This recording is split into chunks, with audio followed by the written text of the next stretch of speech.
आज मैं आपको सुनाने जा रहा हूं अपनी मंडली के सदस्य जमशेद कमर सिद्दीकी की लिखी कहानी एक लेखक की मौत। जमशेद कंटेंट प्रोजेक्ट के एसोसिएट क्रिएटिव हेड हैं। इनका बचपन पुराने लखनऊ की गलियों में गुजरा और जवानी अभी दिल्ली में गुजर रही है। पत्रकारिता से मास्टर्स हैं और शायरी भी करते हैं। आइए सुनते हैं उनकी लिखी कहानी। झूठ बोलना हुनर है। कुछ लोग तो उम्र के साथ इस हुनर को सीखते हैं, लेकिन कुछ लोग पैदाइशी टैलेंटेड होते हैं। जैसे मेरे मोहल्ले में नुक्कड़ वाले मकान में रहने वाले सागर साहब। सागर साहब का असली नाम तो पुत्तन कुमार था, लेकिन सागर साहब नाम से मशहूर थे। 40-42 की उम्र वाले सागर साहब झूठ ऐसे बोलते थे कि सच शर्मा जाए। झूठ की वजह से उन्हें मोहल्ले और खानदान में बड़ी इज्जत मिलती थी। लोग समझते थे कि बड़े तोप आदमी हैं। मसलन घर में बनियाइन पहने मटर छील रहे होंगे कि तभी कोई अगर दरवाजे पे आवाज देगा, हमारा सागर साहब, तो पुत्तन कुमार बनियाइन के ऊपर जल्दी से पास रखा बीवी का शॉल लपेटेंगे और बुजुर्गाना अंदाज में खांसते हुए बाहर आएंगे। कौन है भाई? अरे कुमार साहब आप जी। आधा वर्ष सागर साहब, डिस्टर्ब तो नहीं किया? नहीं, डिस्टर्ब तो क्या, बस मेयर साहब से फोन पे बात चल रही थी। उन्होंने कोई किताब लिखी है। मुझसे कह रहे थे कि विमोचन पे आपका आना जरूरी है भाई। अब देखिए जा पाता हूं कि नहीं। इतनी मसरूफियत है कि हालात ना इजाजत नहीं देते। वैसे बड़े जिद्दी आदमी है मेयर साहब। आरटीओ में क्लर्क की नौकरी करने वाले पुत्तन या सागर साहब झूठे जरूर थे, लेकिन कभी किसी का नुकसान नहीं किया। झूठ सिर्फ इसलिए बोलते थे ताकि जवानी का वो बड़ा साहित्यकार बनने का ख्वाब जो अधूरा रह गया था, उसे फर्जी ही सही कुछ हद तक तो जी लें। और सोशल मीडिया के दौर में यह मुश्किल भी नहीं था। सागर साहब ने अपने सोशल मीडिया अकाउंट को पान की वो दुकान बना रखा था जिसमें फिल्मी सितारे और नेताओं की उसी दुकान पे पान खाती तस्वीरें होती हैं। उनकी प्रोफाइल पे लगी तस्वीरों में कहीं पे वो स्टेज पे किसी बड़े लेखक के साथ थे, कहीं किसी साहित्यकार के साथ चर्चा में, और कहीं तो अवार्ड ले रहे थे। लेकिन अंदर की बात यह है कि ये सारी तस्वीरें फर्जी थीं। सागर साहब इतवार को सदरी की जेब में कई रंग के पेन लगा के घर से निकलते और मोबाइल से पोस्ट डालते, मुख्यधारा के प्रमुख साहित्यकारों के साथ नई हिंदी के नए रूप विषय पर चर्चा में शामिल रहूंगा। और फिर पूरी दोपहर घर से दूर किसी पार्क की घास पे बैठे बैठे चने खाते रहते। हद ये थी कि वो इंतजार करते रहते कि कोई बड़ा साहित्यकार मरे ताकि फौरन एक फर्जी संस्मरण सोशल मीडिया पे डाल सकें। उफ, आपके जाने की खबर सुनकर अब तक सदमे में हूं। पिछली सर्दियों में आपके साथ हुई मुहान वाले घर में हुई मुलाकात याद आ रही है, जब आपने मुझे भुनी हुई मटर की फलियां खिलाई थीं। काश आपके बुलाने को मैं टालता नहीं, एक आखिरी मुलाकात और हो जाती। अफसोस, अब मरा हुआ आदमी तो कह नहीं सकता कि यह किस्सा झूठ है, यह जलील मुझसे कभी नहीं मिला। लिहाजा सागर साहब के सोशल मीडिया अकाउंट पर अनगिनत अंगूठे और बेहिसाब दिल चमकने लगते थे और वो बन जाते थे साहित्यकारों के सुपरस्टार। सागर साहब सोशल मीडिया पर अपनी मौजूदगी का भी खास ख्याल रखते थे। खूब कमेंट बाजी करते थे, चाहे पुस्तक मेला में बढ़ते बाजारवाद का आरोप हो या किसी लेखक की संपादक पर पैसा मारने पर लिखी गई 2 मीटर लंबी पोस्ट। हर जगह मौजूद रहते। कभी कभी लगता था कि वो साहित्य जगत के वो फुर्सत में बैठे फिल्म कलाकार हैं जो किसी भी मुद्दे पे किसी भी टीवी चैनल को बाइट दे सकते हैं। ये अलग बात है कि सागर साहब को अदबी दुनिया में कोई नहीं जानता था। उन्होंने तो बस हवा बना रखी थी ताकि मोहल्ले और घर में भौकाल सेट रहे, खासकर उनकी साली साहिबा दीप्ति की नजर में।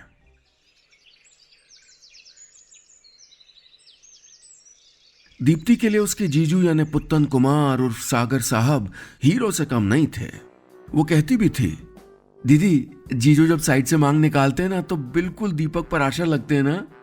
लेकिन ग्रेजुएशन कर रही दीप्ति को शेरो शायरी का बड़ा शौक था। उसके तो कमरे की दीवारों पर भी जॉन कीट से लेकर निर्मल वर्मा और कैफी आजमी से लेकर शिव बटालवी चिपके होते थे।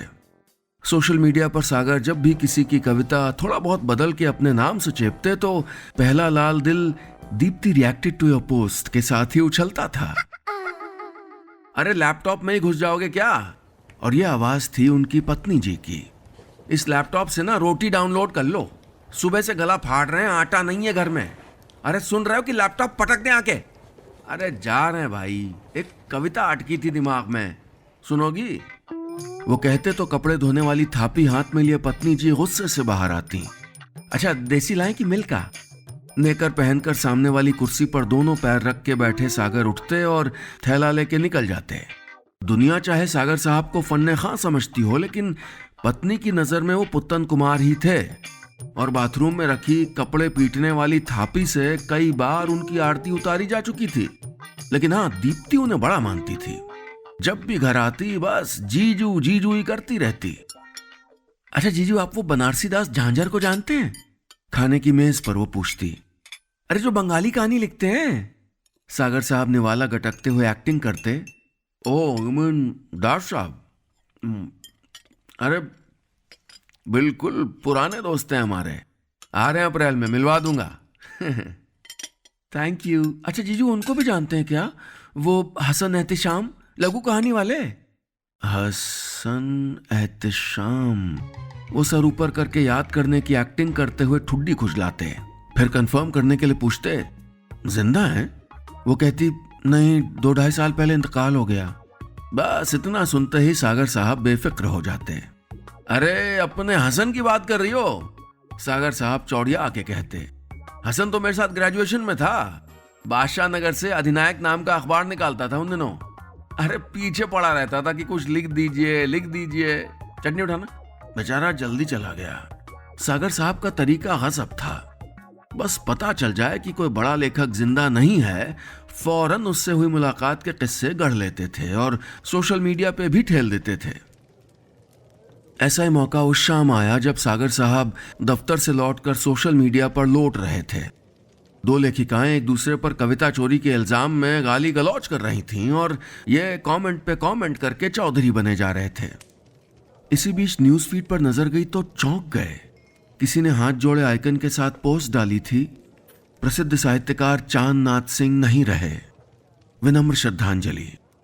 सागर साहब के चेहरे पर मुस्कुराहट आ गई, उंगलियां कुल बुलाने लगी। लड़ रही लेखिकाओं के थ्रेड के नीचे आखिरी कमेंट किया, माफ कीजिए मैं विमर्श में आगे नहीं बढ़ पाऊंगा, कुछ समीक्षाएं लिखनी है, व्यस्त हूं। और फिर हथेली रगड़ते हुए चांदनाथ सिंह के साथ बिताए हुए फर्जी लम्हों की फर्जी कहानी तैयार करने लगे। आज तो लाइक्स और शेयर की बहार आने वाली थी। चांदनाथ सिंह जी, आपका जाना मेरे जीवन की सबसे बड़ी व्यक्तिगत क्षति है। सोशल मीडिया पर सागर साहब की पोस्ट वायरल हो रही थी। आपने मुझे मेरी ताकत का आभास न कराया होता तो मैं जान ही न पाता कि साहित्य की सेवा भी कर सकता हूं। बंगाल साहित्य उत्सव में आपसे हुई मुलाकात में आपने ये जो स्वेटर दिया था उसमें आपकी गर्माहट अब तक बाकी है। पोस्ट के साथ सागर साहब ने उस स्वेटर की फोटो भी लगा दी थी जो उनके ससुर जी ने उनको इसलिए दे रखा था क्योंकि ससुर जी को छोटा पड़ रहा था। खैर, स्क्रीन पर नीले अंगूठे, लाल दिल और आंसू बहाते पीले चेहरे चमके जा रहे थे। सोशल मीडिया पर यूं भी हर तरफ साहित्यकार चांदनाथ सिंह की मौत की ही चर्चा थी। तभी उनका फोन बजा। हेलो जीजू। दूसरी तरफ से दीप्ति की सुबकती आवाज थी। ये मैं क्या सुन रही हूं? अभी पोस्ट देखी। क्या सच में? हाँ दीप्ति, सागर साहब आवाज रुआंसी करते हुए बोले। अब तकदीर का लिखा कौन बदल सकता है? हीरा आदमी थे। जब भी हरवानी वाले फार्म हाउस पर मिलने गया, मजाल है कि कभी खाली हाथ आने दे। मुझसे कहते थे कि सागर बेटा तुम इस दौर के हो ही नहीं, तुम इस दौर के हो ही नहीं, तुम्हारा लिखा ये जमाना समझ नहीं पाएगा, तुम इस समाज से आगे के लेखक हो सागर बेटा। वो बोली, जीजू आप यकीन नहीं करेंगे, मैंने पिछले हफ्ते ही सोचा था कि आपसे कहूंगी कि चांदनाथ सिंह जी से मिलवा दीजिए, और देखिए। अरे दीप्ति, सागर साहब बोले, बोला क्यों नहीं? 2 दिन पहले बता देती तो मिलवा देता। अब तो बहुत देर हो गई, तबीयत ठीक नहीं, वरना उठावनी में जरूर जाता। हाय, ये कमर की नस। हकीकत तो ये थी कि सागर साहब को आज ही पता चला था कि चांदनाथ सिंह नाम के कोई लेखक भी थे। बहरहाल थोड़ी देर बाद जब वो सोशल मीडिया पर इधर उधर टहल रहे थे कि अचानक उनकी नजर एक पोस्ट पर पड़ी। पोस्ट देखकर नेकर पहने सागर साहब पहले तो चौंके और फिर उनकी खुली टांगों के घुमावदार बाल घबराहट से खड़े होने लगे। लिखा था, दोस्तों, सोशल मीडिया पर चांदनाथ सिंह साहब की मौत की खबर फर्जी है। वो सकुशल हैं। उनके परिवार ने उड़ रही खबरों का खंडन किया है। कृपया अफवाहें ना फैलाएं। देखते ही देखते ये पोस्ट भी वायरल हो गई। सबने नई पोस्ट में ऊपर वाले का शुक्र अदा किया। सागर साहब ने भी नई पोस्ट लिखी, भगवान का शुक्र है कि खबर अफवाह थी, अभी परिवार से बात हुई, चांदनाथ साहब स्वस्थ हैं। पोस्ट पर पहला लाइक दीप्ति का आया और फिर आई उसकी कॉल। हेलो, सागर साहब टोन बदलते हुए बोले। हेलो जीजू, थैंक गॉड ये अफवाह थी। हाँ दीप्ति, मैं तब से दुआ कर रहा था और देखो करिश्मा हो गया। सच में जीजू, आई एम सो हैप्पी। अच्छा बताइए, कब मिलाने चल रहे हैं चांदनाथ सर से? हैं? ओ तेरी। सागर साहब के चेहरे का रंग बदलने लगा। फंस गए थे वो। सागर साहब का कुल मिलाकर पुत्तन कुमार हो गया था। सियाना कौवा कहां गिरता ये तो आपको पता ही होगा। सागर साहब भी वहीं गिरने वाले थे, क्योंकि पिछले 15 दिन से हर दूसरे दिन दीप्ति फोन करके चांदनाथ जी से मुलाकात के लिए जिद करती। जीजू जीजू जीजू चलिए ना, मिलवा दीजिए ना प्लीज, बस एक सेल्फी चाहिए ना, आपके तो दोस्त हैं। अरे सागर साहब पीछा छुड़ाते, उनके बगल में फोड़ा निकल आया भाई, इसलिए मिल नहीं रहे किसी से आजकल। अरे हम तो सिर्फ 5 मिनट मांग रहे हैं, इतने तो क्लोज हैं आपके। हाँ वो बात नहीं है, असल में दीप्ति। हेलो हेलो, आवाज नहीं आ रही है। दीप्ति की नाराजगी इकलौती दिक्कत नहीं थी, उससे बड़ी दिक्कत सागर साहब की पत्नी थी। क्योंकि पत्नी जी को जब पता चला कि छोटी बहन की छोटी सी ख्वाहिश पुत्तन कुमार पूरी नहीं कर पा रहे, तो एक दोपहर कपड़े धोते हुए थापी पटकते हुए बोली, ए नेकर वाले आदमी, दिन भर इधर उधर टांग उठाए पड़े रहते हो, हमारी लड़की का जरा सा दिल नहीं रख सकते हैं? अरे वो आजकल थोड़ी दिक्कत है। अरे तो फिर क्यों कलम वलम सदरी में खोस के जाते हो? हम नहीं जानते, मिलवाओ उसको, बेचारी रो रही थी फोन पे, मिलवाओगे ना? उन्होंने थापी दिखाते हुए पूछा। हाँ हाँ क्यों नहीं, करते हैं, कुछ करते हैं। झूठ उनके गले की फांस बन गया था। सागर साहब लगातार टालने की कोशिश कर रहे थे, लेकिन बात रोजाना बिगड़ती जाती। एक दोपहर तो मामला हाथ से ही निकल गया। दीप्ति चहकती हुई घर आई और बोली, जीजू जीजू जीजू देखिए मैं क्या लाई। उसने 2 कागज दिखाते हुए कहा, चांदनाथ सर हर ट्यूसडे अपने फैन से अपने घर पे मिलते हैं, मैंने अपॉइंटमेंट ले लिया है, देखिए अब आप और मैं चलेंगे, मेरा अच्छा सा इंट्रो करवा दीजिएगा ना उनसे प्लीज। बनियाइन के छेद में उंगली चला रहे सागर साहब का हाथ अचानक रुक गया। घबराहट चेहरे पे आ गई, लेकिन जाहिर तो कर नहीं सकते थे क्योंकि पीछे पत्नी जी बैठी थी। मरता क्या ना करता, कुछ तो सोचना ही था। सागर साहब ने भी एक प्लान सोच लिया। प्लान के मुताबिक वो फैंस मीट में सबसे आगे की सीट पर दीप्ति के साथ बैठने वाले थे।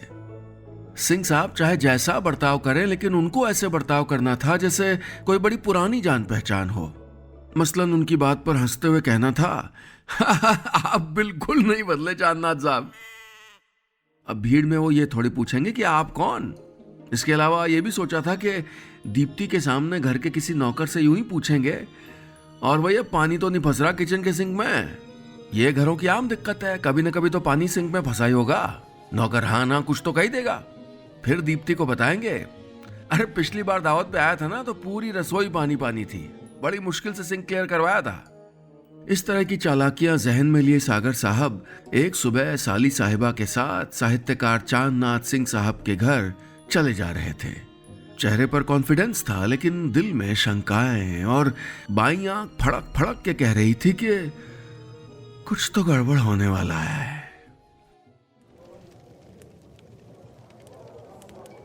वो एक बड़ी सी पुरानी हवेली नुमा इमारत थी जिसके आगे हरियाली वाला मैदान था।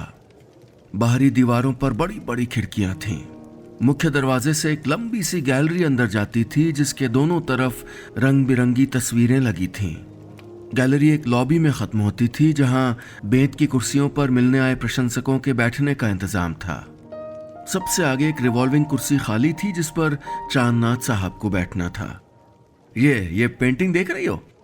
सागर साहब ने गैलरी से गुजरते हुए दीप्ति से कहा। यह सिंह साहब ने प्राग से ली थी, मुझे वहां से फोटो खींच के भेजा। बोले तुम कहो तो खरीद लूं। मुझे वैसे कुछ खास पसंद थी नहीं, लेकिन यूं ही कह दिया अच्छी है, तब से यहीं लटकी है। दीप्ति मुस्कुराई। दोनों लॉबी में पहुंच गए जहां कुछ लोग पहले से थे। सबसे आगे की सीट पर बैठे वो दोनों इंतजार कर ही रहे थे कि चांदनाथ सिंह मुंह में पान दबाए, कंधे पर शॉल ओढ़े अपने एक हेल्पर के साथ वहां आए। सब खड़े हो गए। उन्होंने बैठने का इशारा किया। तो अब कैसी है तबीयत? सागर साहब ने कॉमन सवाल पूछा ताकि दीप्ति को लगे कि जान पहचान है। सिंह साहब सर ऊपर करके मुस्कुराए और इशारे से कहा कि ऊपर वाले का शुक्र है। सागर ने दीप्ति से फुसफुसाकर कहा, शुरू से धार्मिक है। आप लोगों का धन्यवाद जो हर महीने इस नाचीज से मिलने चले आते हैं। सिंह साहब ने बोलना शुरू किया। खैर अच्छा ही है क्या पता कौन सी मुलाकात आखिरी हो जाए। अब देखिए पिछले हफ्ते तो सोशल मीडिया पर मुझको मार ही दिया था लोगों ने हॉल में हल्की हंसी गूंजी तो सागर साहब अपनापन दिखाने के लिए ज्यादा जोर से हंस दिए आप तो बिल्कुल नहीं बदले सिंह साहब। सन्नाटे में आवाज तेज गूंज गई। सिंह साहब ने अब की उनकी तरफ सवालिया नजर से देखा तो घबरा गए और झेपते हुए इधर उधर देखने लगे। खैर बातचीत आगे बढ़ी और तमाम लोगों ने सिंह साहब से बातचीत की। हाँ खैर ये तो है ही आजकल, या फिर अब देख लीजिए क्या कहा जाए इस जमाने के बारे में, जैसे जुमले कहते रहे। कुछ देर बाद सभा खत्म हो गई और अब कुछ लोग चांदनाथ साहब को घेर कर पर्सनली मिलने लगे।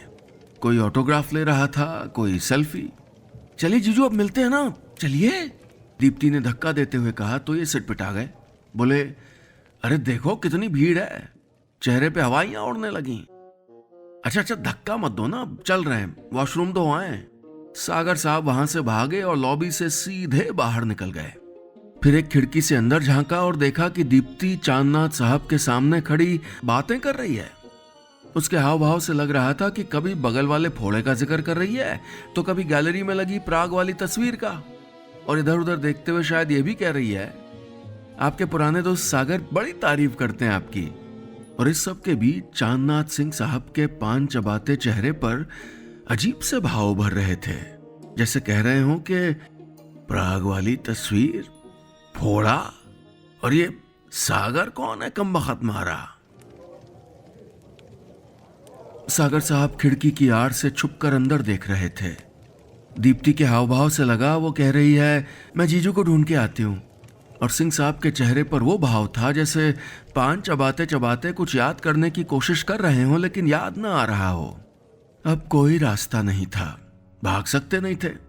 ऐसे मौके पर सागर साहब ने आखिरकार सरेंडर करने की सोची। दीप्ति वहां थी नहीं, लिहाजा जाकर सीधे सिंह साहब के पैरों में गिर गए। सर बचा लीजिए सर, बस इज्जत और बेइज्जती सब आप ही के हाथ में है इस वक्त। अरे अरे कौन है आप, उठिए उठिए। वो चीखे तो ये बोले हम पुत्तन है। सागर साहब लेटे लेटे सिंह साहब को पूरा माजरा समझाने लगे। ठीक उसी वक्त दीप्ति वहां आ गई। उन्हें जमीन पर लेटा देखकर बोली जीजू ये क्या? अरे गुरुदेव है हमारे। सागर साहब खड़े होकर कपड़े झाड़ते हुए बोले जब भी मिलता हूं ऐसे ही प्रणाम करता हूं। उन्होंने डरते डरते चांदनाथ सिंह साहब की तरफ देखा और चेहरा सिकोड़कर प्लीज का इशारा किया। सिंह साहब के चेहरे पर गुस्सा तमतमा रहा था। सागर साहब के पैर कांपने लगे, लेकिन तभी सिंह साहब कुछ सोचकर मुस्कुराए और बोले हाँ लेकिन ये बताओ कि गायब कहां रहते हो, इतने दिन बाद याद आई। सागर साहब को लगा जैसे हजारों तितलियां उनके इर्द गिर्द घूमने लगी हों। दुनिया में इंसानियत का आखिरी जीवाश्म मिल गया हो, सीना चौड़ा हो गया। बोले जी जरा मसरूफियत तो रहती है, ये मेरी साली साहिबा हैं, आपके साथ सेल्फी चाहती हैं। दीप्ति की खुशी की इंतहा नहीं थी। सेल्फी वगैरह लेने के बाद सिंह साहब बोले आपके जीजा तो हमारे पुराने साथियों में से हैं। अरे मैंने जो पहली किताब लिखी थी ना इन्हीं के लाए पान खा खा के लिखी थी। अरे बड़े अजीज हैं हमारे। सागर साहब ने पलटकर दीप्ति को यूं देखा जैसे कह रहे हो और कुछ देर यहां वहां की बातों के बाद सागर साहब और दीप्ति ने इजाजत ली और चलने लगे। तभी पीछे से सिंह साहब ने आवाज लगाई अरे सागर जी। जी वो हड़बड़ा के पलटे। इधर आइए जरा, उन्होंने कहा तो सागर दीप्ति से बोले, तुम यहीं रुको, मैं आया। वो चांदनाथ सिंह के पास पहुंचे तो सिंह साहब कान में फुसफुसाए, एक बात बताना भूल गया था। क्या? यही कि वो पेंटिंग प्राग की नहीं, चोर बाजार से ली थी। दोनों ने एक दूसरे को गौर से देखा और फिर दोनों धीरे धीरे सर हिलाने लगे। कुल मिलाकर मामला सुलझ गया था। इज्जत ऊपर वाले ने बचा ली थी। लेकिन क्या सागर साहब उर्फ पुत्तन कुमार ने इस मामले के बाद झूठ से तौबा कर लिया? जानने के लिए आइए पढ़ते हैं सिंह साहब के घर से लौटने के बाद लिखी गई सागर साहब की अगली पोस्ट। आज चांदनाथ सिंह साहब से उनके आवास पर हुई जमाने बाद मुलाकात में वक्त का पता ही नहीं चला। इस मौके पे उन्होंने याद दिलाया कि जब वो अपनी पहली किताब लिख रहे थे तो मेरे ही लायक इमामी पान खा के लिखा करते थे। हाय, वो भी क्या दिन थे।